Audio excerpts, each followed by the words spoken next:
November 1944. Before dawn touches the rooftops, Tokyo lies under a thin veil of winter haze. The city is quiet, its rivers dark, its streets still, its factories paused between shifts. Inside a coastal observation post east of the capital, a dim green radar screen flickers with interference from the sea. At first, it looks like weather noise, scattered echoes, weak and uncertain. Then the signals stretch, align, and begin to move inland. High above the clouds, beyond the reach of ordinary sight and most interceptors, a formation of American B-29 Superfortresses pushes across Japanese airspace.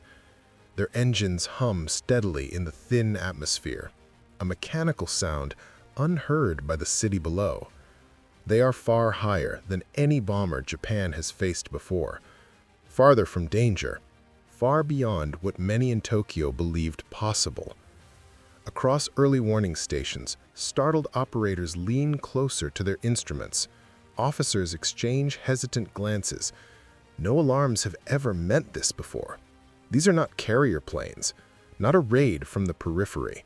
These aircraft have come directly, deliberately, almost calmly toward the heart of Japan.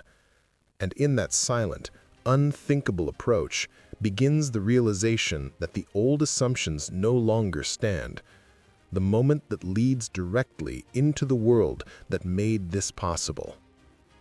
By late 1944, the world had entered a new phase of the Second World War. The momentum that once fueled Axis expansion had slowly, relentlessly shifted in the opposite direction. In Europe, Allied forces were pressing across France and into German-occupied territory. In the Pacific, American strategy had transformed the ocean into a long chain of stepping stones, each captured island bringing U.S. forces closer to Japan's mainland. Japan had built its early success on speed, surprise, and distance. The vast Pacific had once been a shield. Its leaders believed geography itself would protect the home islands from meaningful attack. Even after the Doolittle raid of April 1942, which briefly demonstrated American reach, many in the Japanese military saw that operation as symbolic rather than practical, an exception, not a new reality. But behind the scenes, the United States had been preparing something far more significant. The B-29 Superfortress was not an ordinary aircraft. It was one of the most advanced bombers ever designed. Pressurized cabins allowed its crews to operate at extreme altitudes. Remote-controlled gun turrets increased defensive power. Most importantly, its range allowed long-distance missions from newly captured bases, particularly in the Mariana Islands of Saipan, Tinian, and Guam. From these forward positions, American bombers could now reach Japan's industrial heart repeatedly, systematically, and in formations too large to ignore. At the same time, Japan's resources were shrinking. Fuel supplies dwindled. Experienced pilots had been lost in earlier campaigns. Radar technology lagged behind Americans. Anti-aircraft defenses designed for lower-flying threats were not prepared for sustained high-altitude bombardment. Across the Pacific, a quiet but unmistakable truth had taken shape. Japan no longer controlled the sky above its own homeland. That realization had not yet reached every office in Tokyo, every command room or factory floor, but it was about to. The same cold air rolling over the city that morning had also carried a new reality across the ocean, and now pressed closer, guiding the story toward Japan's growing awareness of an enemy they could no longer keep at a distance. Inside Japan, the idea of an enemy bomber formation flying freely over the capital still felt unreal.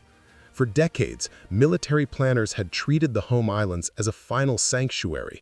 Surrounding waters, distant battlefronts, and a powerful navy had created a psychological barrier stronger than any wall. Tokyo was seen not only as a political and industrial center, but as a symbol that could not be touched. Yet by 1944, that belief was quietly unraveling. Japan's air defense system was built for a different kind of war. Fighter aircraft, such as the Mitsubishi A6M0, once dominant over the Pacific, were now outdated when compared to newer American models. They lacked the speed and altitude capability to effectively challenge high-flying B-29s. Fuel shortages limited training hours. Maintenance crews struggled to keep aging aircraft operational. Every interception attempt drained resources that could not be replaced. Radar installations, limited in number and inconsistent in reliability, often provided only vague warnings. By the time incoming formations were truly detected, the bombers were already deep inland. Anti-aircraft guns were forced to fire blindly into the upper atmosphere, their shells bursting far below the height of their targets. Despite the dedication of Japanese ground crews and pilots, the strategic advantage had already shifted decisively. Meanwhile, American operations grew more efficient by the week. Long-range escort capabilities, improved navigational systems, and carefully calculated routes allowed bombers to strike key industrial areas with increasing frequency. Each mission was part of a larger calculation: weaken production, disrupt morale, and prove beyond doubt that Japan's main islands were no longer beyond reach. The population, at first confused by distant engine noise and faint explosions in the far sky, had not yet fully grasped the scale of the danger. But awareness was growing, slowly, uncomfortably, and with it came a rising tension that awaited its next, more personal and devastating confirmation. American technological supremacy, the B-29 advantage. The B-29 Superfortress represented a level of engineering that reshaped the balance of air power.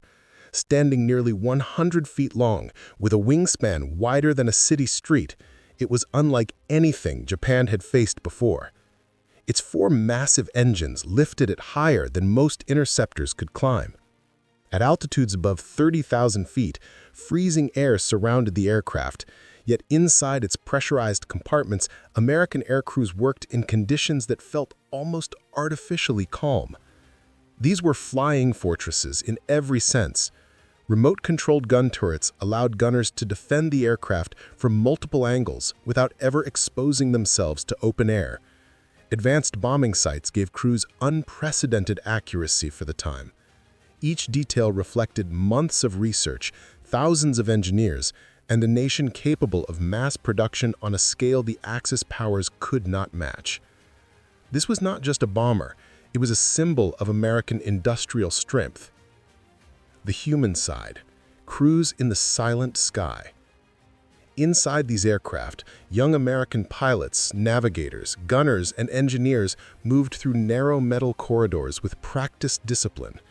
They had trained in deserts and fields thousands of miles away, preparing for conditions they were only now beginning to experience. Despite the power of the machine beneath them, the missions demanded concentration and calm. Outside the windows, the world had disappeared into thin blue darkness. Below, hidden by clouds, waited a country that once believed it was untouchable. Some crew members wrote later that the most unsettling part was the silence. There was no battlefield noise, no visible enemy, just the steady vibration of engines and the knowledge that history was forming somewhere beneath them. And on that distant ground, unseen faces were beginning to look upward, sensing that the war had entered a new and irreversible phase.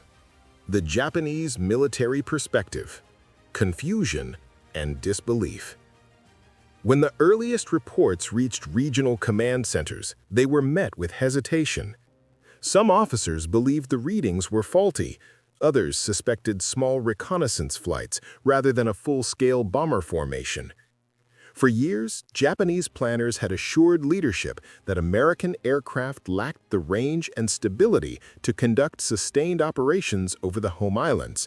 Now, instruments and eyewitness accounts were beginning to challenge those assumptions. Fighter units were scrambled, but precious minutes were lost in uncertainty.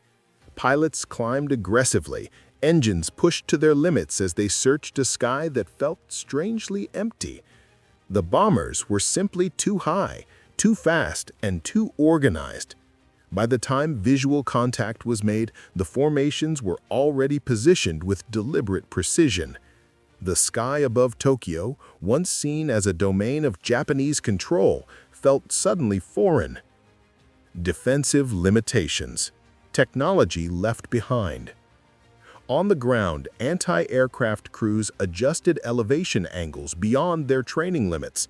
Shells burst in harmless flashes far below the American bombers. What had once been designed as a protective shield now looked like a desperate gesture against an unreachable enemy. Commanders realized that even direct hits would come too late, arriving only after entire formations had passed. Psychological impact. The collapse of distance. For the first time in modern history, Japan's population faced a direct reminder that oceans and fleets could no longer guarantee safety. The concept of front lines dissolved. War was no longer a distant report carried by radio. It was present, overhead, and impossibly high above their homes. And as fear began to spread beneath the rising morning light, the moment that would prove those fears justified was already forming in the sky, leading inevitably toward the turning point that would define this day. The first clear visual contact came just after the sun began to lift above the horizon. From observation posts on rooftops and along the outskirts of the city, dark silhouettes materialized against the pale sky. At first, they appeared unreal, slender shapes moving in steady, deliberate lines. Then the glint of metal caught the light, and the unmistakable outline of large four-engine bombers became visible. Orders moved quickly through command channels. Fighter units already in the air were directed toward the approaching formation. Anti-aircraft batteries were instructed to prepare for engagement. Sirens, slow at first, then urgent, began to echo through sections of the city. People stepped into the streets or onto balconies, shielding their eyes as they searched the heavens for a threat they had been told would never come. Inside the leading B-29s, navigators confirmed coordinates. Bombardiers focused on their instruments, aligning crosshairs over industrial districts and transportation hubs marked on detailed maps. The aircraft held exact spacing, altitude constant, speed unwavering. There was no chaos, only calculation. Japanese fighters, straining upward, struggled to reach the same height. Engines screaming under the pressure of thin air, they found themselves still thousands of feet below their targets. From above, American gunners tracked their movement, observing with quiet precision. By the time the first interception attempts were abandoned, the bomber formation had already positioned itself over the heart of Tokyo. Bomb bay doors began to open, metal panels folding back into the fuselage. The change was subtle, almost graceful. But beneath those open frames waited a force that would alter the city below forever.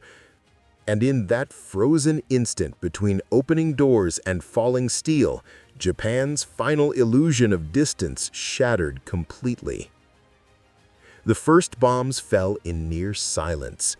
From the altitude of the B-29s, there was no roar, no immediate chaos, only the faint release as thousands of pounds of ordnance dropped away and disappeared into the thin layers of cloud below.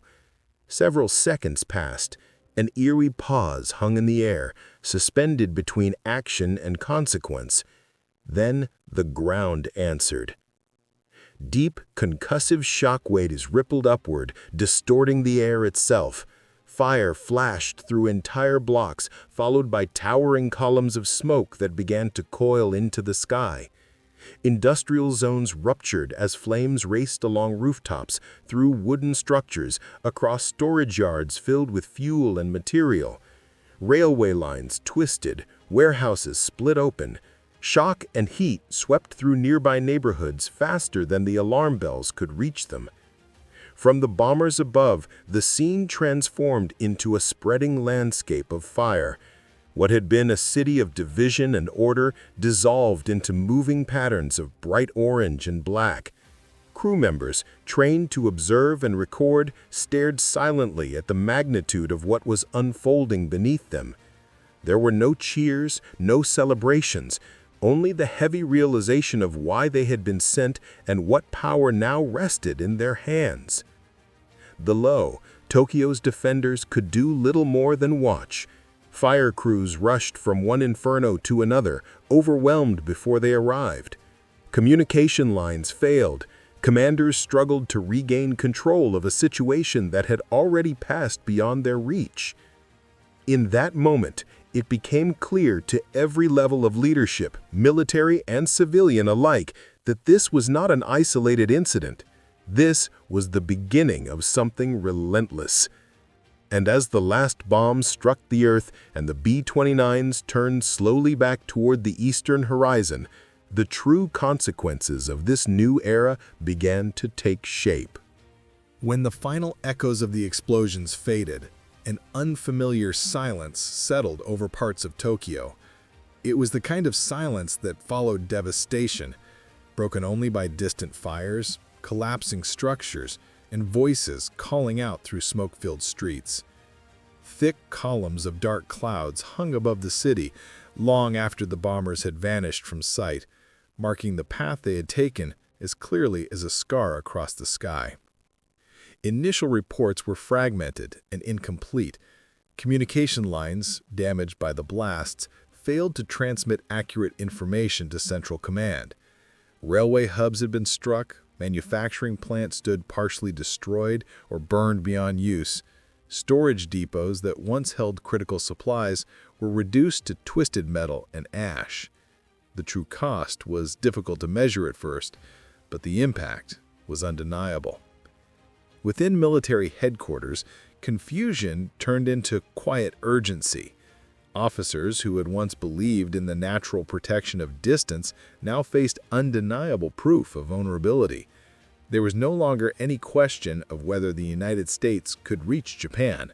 That question had been answered in fire. Civilians, many witnessing an air attack on their homeland for the first time, moved through the ruins of familiar neighborhoods in disbelief. The war, once far away, had arrived in the most personal and devastating way possible. And even as emergency efforts began, a greater fear lingered beneath the surface. A fear not of what had happened, but of what was still to come. In the days that followed, Japanese leadership was forced to confront a reality they could no longer deny. The raid was not an extraordinary fluke, it was a preview. Reports from reconnaissance units and surviving infrastructure crews confirmed that American bombers could return at will, striking deeper, wider, and with increasing coordination. The capital's damage was only the beginning of a broader campaign now clearly taking shape. Efforts to strengthen air defenses intensified, but progress was limited by shrinking resources and mounting pressure on every front. Fuel reserves continued to fall. Replacement parts became scarce. Factories capable of building new aircraft or repairing the old were themselves now targets. Every attempt to recover seemed to expose another weakness. At the same time, American command saw validation in the results. With bases secured in the Mariana Islands, the path for continuous, long-range bombing operations was firmly established. Mission planning expanded. Target lists grew. Japan's industrial network, transportation systems, and urban centers were mapped and prioritized, each marked by coordinates, altitude calculations, and schedules. For the Japanese population, air raid drills became routine. Shelters filled nightly. Children learned to identify the distant hum of high-altitude engines. The sky, once a neutral blue, had become a source of dread and uncertainty. Yet what had begun with fear now slowly transformed into something more quiet and heavy, the realization that the war's final phase had begun, and with it, a chain of events that would determine the nation's fate. The sight of American B-29s over Tokyo was more than a military event. It was a moment when geography, tradition, and belief were all quietly overruled by technology, preparation, and scale. For generations, Japan's islands had been seen as naturally guarded by the ocean. That belief shaped strategy, identity, and even national confidence.